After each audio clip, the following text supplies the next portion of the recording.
She did everything right. She really did. She worked on herself. She healed her wounds. She went to therapy. She read the books. She learned her attachment style. She learned her love language. She learned what she was worth. She stopped chasing. She stopped settling. She stopped shrinking herself to fit into spaces that were too small for her. She became the woman she always wanted to be. And then she waited, and love did not come. And she does not know what to do with that, because she did everything she was supposed to do, and it still has not come. If this is you, this video is for you, not to give you another list of things to fix, not to tell you what you are still doing wrong, but to sit with you in this, because this is one of the loneliest feelings in the world, and it deserves to be named. Before we go deeper, if this channel has ever made you feel seen, please subscribe. Leave a kind word in the comments. Share this with a woman in your life who needs to hear it today. This community exists because women like you keep showing up, and your presence here matters more than you know. Now, let us go all the way in. There is a story we are told about love. It goes like this. Become the right person. Do the inner work. Love yourself first. Stop looking, and it will find you. Be patient. Be open. Trust the timing. And she believed it. She did not just believe it. She lived it. She spent years becoming. She sat with her pain instead of running from it. She looked at the patterns in her past relationships, and she did the hard, unglamorous work of understanding where they came from. She stopped going back to the man who was wrong for her. That took everything she had. She stopped apologizing for wanting real love. That took longer. She built a life she was proud of. A life with meaning and purpose and beauty. A life that did not need a man at its center to be valuable. She did all of it. And she is proud of herself. She genuinely is. But underneath that pride, quietly, in the moments when the apartment is too still and the weekend stretches out ahead of her, and she watches another couple walk past holding hands, there is a question she cannot stop asking. Why not me? She does not ask it bitterly. She does not ask it with entitlement. She asks it the way a child asks why it is raining on a day they have been looking forward to, with genuine confusion, with a softness that has not yet hardened into cynicism. Why not me? She remembers the weddings. There have been so many weddings. She has stood in beautiful dresses holding flowers and watched her friends say, "I do." And she has felt two things at once: genuine joy for them and a private ache she cannot quite name. Not jealousy exactly, something quieter than that. Something that sits in her chest during the slow dances, when the lights go low and everyone around her finds someone to hold. And she finds a reason to go to the bathroom, so she does not have to stand alone on the dance floor. She is happy for them. She has always been happy for them. But she is also tired of being the one who celebrates everyone else's love, while quietly wondering when it will be her turn. Tired of saying "I am fine" to people who ask, because the real answer is too complicated, and she does not want to seem bitter, because she is not bitter. She just wants what they have. She has always wanted what they have. She has tried. She wants you to know that. She has not been sitting still. She has been out there. She has gone on the dates. She has downloaded the apps. She has swiped and matched and messaged and sat across from strangers in restaurants, trying to feel something. Anything that felt like the beginning of something real. Sometimes she thought she found it. There was the man who made her laugh more than anyone had in years. They talked for hours. She went home and thought, maybe this is it. And then it disappeared the way these things disappear, gradually and without a real explanation. And she was left holding the maybe, like a gift that had been taken back before she could open it. There was the man who seemed perfect on paper, kind, stable, interested. She gave it time. She gave it a real chance. She did not run, but the feeling was not there, not the right feeling, not the one that made her sure, and she did not want to settle. She had promised herself she would not settle, and so she let him go, and she wondered for weeks after if she had made the right choice, if she was too picky, if she was self-sabotaging, if she was so committed to the idea of real love that she kept disqualifying real people. She has asked herself these questions more times than she can count, because people tell her things. People who love her tell her things they think are helpful. They say you are too selective. They say you need to lower your standards a little. They say maybe you are too independent and it intimidates men. They say, have you tried being less intimidating? They say, you are not getting any younger. And she smiles. She always smiles. Because she has learned that people say these things from love, even when the words land like small stones. But in the quiet after, she turns the words over in her mind. Am I too selective? Is there something about me that keeps love away? Have I built such a strong life on my own that there is no room left for someone to enter? Is the very thing I worked so hard to become, the healed, whole, self-sufficient woman, is that the thing that is making it harder? She does not have answers. She just has the questions, and she carries them quietly, because she does not want to seem like she is not grateful for her life. She is grateful. She knows how much she has. She just also wants love, and she does not think that is too much to ask.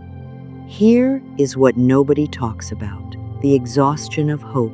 Every time she goes on a date, every time she meets someone new, every time she feels even a small spark, there is a moment of hope. And hope is expensive. Hope costs energy. Hope costs vulnerability. Hope costs the opening of something in her that she has to open again and again. Every time it closes after disappointment. She has opened it so many times. She has hoped so many times. And she is tired in the way that only repeated hope and repeated disappointment can make you tired. Not cynical, not giving up, just tired. The kind of tired that does not show on the outside. The kind that she carries quietly, behind her full calendar and her good career and her beautiful friendships, and her life that looks, from the outside, like it is complete. But she knows the quiet that lives in the center of it. The space that she has been holding open, the space that still has no one in it. She has read all the things they say about this. She has heard your time is coming. She has heard the right one is on his way. She has heard stop looking and he will appear. And she wants to believe these things. Part of her does believe them, but there is another part, the honest part. The part that comes out only at 2 in the morning. When she cannot sleep, that part asks, what if it does not come? What if I have done everything right and it still does not come? What does that mean about me? What does that mean about the life I am building?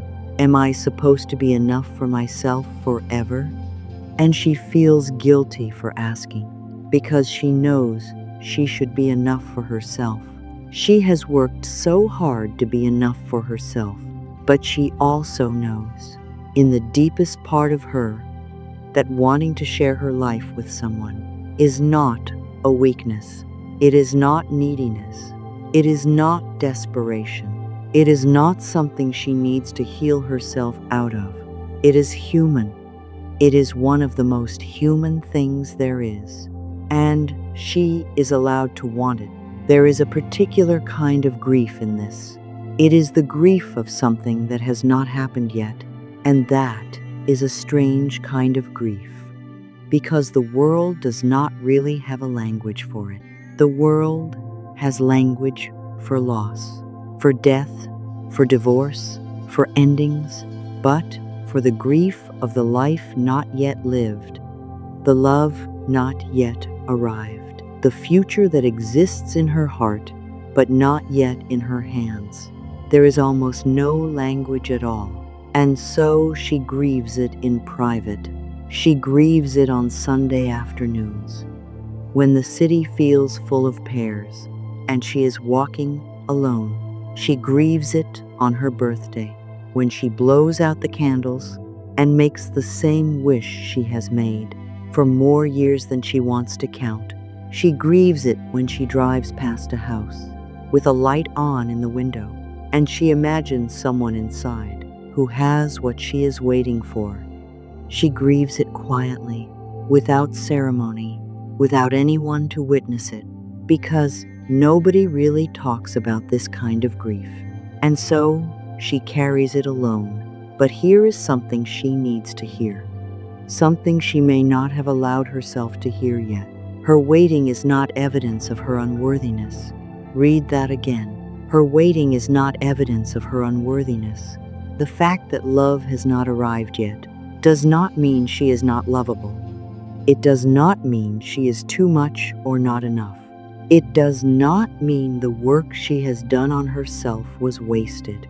It does not mean the universe has forgotten her. It means love has not arrived yet. That is all it means. Nothing more. She knows this in her mind. The work now, the real work, is learning to know it in her body, in the quiet moments, in the Sunday afternoons, in the birthday wishes, learning to sit in the not yet, without letting the not yet become a story about who she is, because she has built something extraordinary. She may not always be able to see it, because she is inside it, because it is her ordinary life. But from the outside, it is extraordinary. She built her career with her own hands. She built her friendships with real care and real presence. She built herself piece by piece out of things that tried to break her. She knows who she is. That is rare. Most people spend their whole lives not knowing who they are. She knows. She knows what she will not accept. She knows what she deserves. She knows the difference between loneliness and being alone. She knows the difference between love and the performance of love. She has that clarity because she did the work, and that clarity, that deep knowledge of herself, is not an obstacle to love. It is the foundation of the only kind of love worth having, because the love that is coming, if she can hold on just a little longer, is not going to be a love she has to shrink for. It is going to be a love that is big enough to hold everything she is, the whole woman, the healed parts and the still healing parts, the strong parts and the soft parts, the woman who knows exactly who she is, and the woman who is still learning. All of it, the love that is coming, is going to be big enough for all of it. She just has not met it yet. There is something else, something that is hard to say but needs to be said. It is okay to grieve the years she spent waiting, the years she spent hoping, the years she spent watching other people fall in love, while she did the quiet work of becoming ready. She is allowed to grieve those years. She does not have to pretend they did not cost her anything. She does not have to perform gratitude for every moment of the waiting. The waiting was hard. Some of it was very hard. Some of it was lonely in a way that words do not quite reach. She is allowed to say that. She is allowed to sit with that, Grief and hope can exist at the same time. She can grieve the years that have passed and still believe that what is coming will be worth them. Both things can be true. Both things are true. She is not behind. She needs to hear this. She is not behind. There is no schedule. There is no timeline she has fallen off of. There is no age by which love was supposed to have arrived. The schedule exists only in the stories we were told, in the films and the fairy tales, and the weddings of the women who married young, and the quiet pressure of a world that has always been too interested in when a woman will settle down. She is not behind on someone else's schedule. She is exactly where she is. And where she is a woman who is ready for real love. A woman who will not mistake the counterfeit for the real thing. A woman who will know it when it arrives, because she has spent years learning the difference. That knowledge is not nothing. That knowledge is everything. She has a friend who married young. Her friend loves her husband, but sometimes in the honest conversations, her friend says things. I never knew who I was before I became his wife. I went from my parents' house to his house, and I never had the time to find myself. I sometimes envy the years you had. And she listens, and she thinks maybe the years have given her something. Not instead of love. She still wants love. She has always wanted love, but alongside what is coming, alongside the love she is still waiting for, maybe she has been given something most people do not have. Herself, fully and completely herself, the knowledge of who she is, when there is no one to define her. The life she built with her own hands. The friendships she chose with care. The woman she became in the waiting. She would trade none of it, not even the hard parts, not even the loneliness, because all of it made her who she is. And who she is someone worth loving, someone worth waiting for, someone who deserves a love as deep and as real and as full as everything she has been willing to give. And so she keeps going, not because she has stopped wanting love. She still wants it. She will always want it.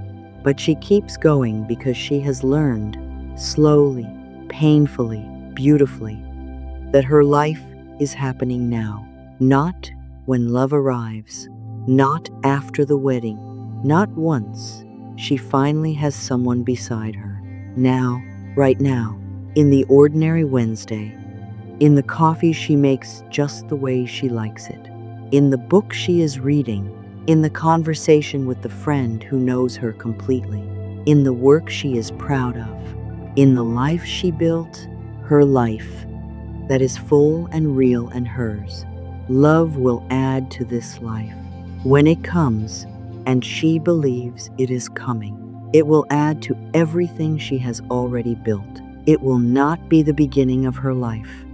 It will be the next beautiful chapter of a life that was already worth living. And on the days when the waiting feels too heavy, on the days when the question, why not me, rises in her chest again, she will come back to this, to the truth that her waiting is not her verdict, to the truth that she is not behind, to the truth that everything she has built, every hard and beautiful and painful and triumphant thing, has been making her ready for a love that is equal to her.